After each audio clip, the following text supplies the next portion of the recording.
جو لوگ اس ملک کے اندر غلیظ نعرے اور غلیظ فتوے لگاتے ہیں، تو ہم اگر چاہیں تو چند دنوں میں یہ نعرے اور فتوے بند ہو سکتے ہیں، وہ زبانیں گدی سے نکالی جا سکتی ہیں۔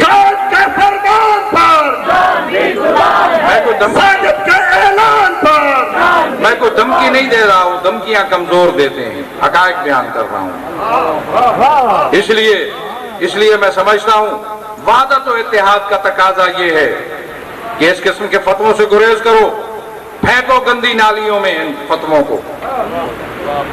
میں نہیں مانتا ان فتووں کو، میں پاؤں تلے رونتا ہوں ایسے فتووں کو، اور یہ خود بھی جو فتویٰ دینے والے ہیں وہ گندی نالی کے کیڑے ہیں۔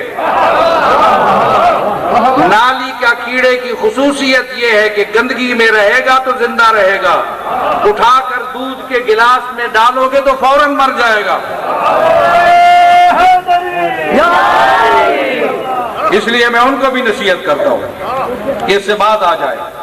وہ کچھ بھی نہیں بگاڑ سکتے، یہاں امت مسلمہ کے اتحاد کو رکھنا اندازی اس میں نہیں کر سکتے، پارا نہیں کر سکتے، وہ باز آ جائیں اس سے۔ امت مسلمہ کے جو مسلمہ عقائد و نظریات ہیں، ان کی جو آپس میں وحدت و اتحاد ہے، یگانگت ہے، مشترکات پہ سب اکٹھے ہیں، اختلافی باتوں میں ایک دوسرے کا احترام کرتے ہیں، ایک دوسرے کو مانتے ہیں، نفرتیں نہیں پھیلاتے۔ تمہارے سٹیج سے بھی کوئی ایسی بات نہیں ہونی چاہیے جس سے نفرتیں پیدا ہوں۔ میں تمہیں کہہ رہا ہوں، شیعوں کو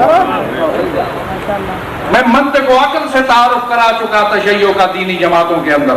وہ الزام تراشیاں جو تم پر ہوتی تھی کوئی دینی جماعت، اب میں کہتا ہوں کہ ایسا نہیں ہوگا کہ کسی دینی جماعت کی طرف سے شیعوں پر الزام تراشیاں ہوں، اس لیے کہ میں نے روشن چہرہ تشیع کا ان کے سامنے پیش کیا، اور وہ چہرہ جو حسینیت کا چہرہ ہے۔ حسین میں کشش ہے اور جاذبیت ہے، ایسی کشش ہونی چاہیے کہ سب کھچے چلے آئیں حسین کے پیغام سننے کے لیے۔ تمہاری مجلسیں اگر ایسی ہیں کہ جس میں حسین کا پیغام سننے کے لیے لوگ آنے سے گریزہ کرتے ہیں، تو پھر نظر ثانی کرو، حسین کا پیغام اس انداز میں پیش مت کرو، ٹوک انداز میں کہہ رہا ہوں، واضح اور روشن انداز میں، بغیر کسی رعایت کے اور بغیر کسی خوف و لالچ کے۔ اس لیے میں سمجھتا ہوں آج دور وہ نہیں ہے، آج امت مسلمہ کو اتحاد کا دور ہے۔ میری ذمہ داری، سب کی ذمہ داری ہے وحدت و اتحاد، اور وحدت و اتحاد سے کچھ جاتا نہیں ہے۔ اپنے مسلک پہ رہو، اپنے عقیدے پہ رہو، اپنے رسمیں ادا کرو، اپنی فقہ پہ عمل کرو، اپنے عقائد مانو، لیکن انداز ایسا اپناؤ جس سے کوئی تم سے دور نہ ہو، نزدیک آئے اور تمہاری بات کو سننے کے لیے تیار ہو۔ اس انداز میں کرو، اور میں سمجھتا ہوں کہ ہم نے یہ ایسی فضا پیدا کی۔ میں تو چلا 90 کے اعلامیہ وحدت سے چلا ہوں،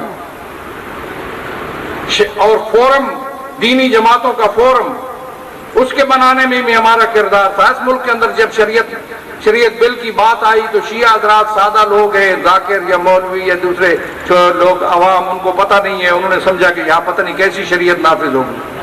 ہم اس ملک کے اندر موجود ہیں۔